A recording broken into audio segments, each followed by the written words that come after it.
大家好，今日又到咗解答之書嘅時間啦。好，解答之書好啦。今個星期你哋又有咩問題呢？好啦，一陣諗好之後呢，我就會數5秒啦。5秒之後我就會幫你哋去揭書嘅。好，而家就諗好你哋心入邊想問嘅問題啦。好啦，準備啦。5、4、3、2、1，好啦，而家就幫大家揭一揭書啦。好，今個星期嘅答案，找出真正重要嘅事啦。係啦，咁呢個當然係一個目前好需要做嘅嘢啦。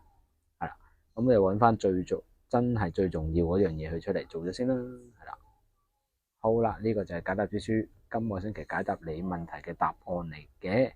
係啦，如果中意呢條片嘅 like 同 share 俾朋友啦，咁你想跟得貼啲嘅，可以 subscribe 埋你嘅 YouTube channel 嘅。多謝大家，拜拜。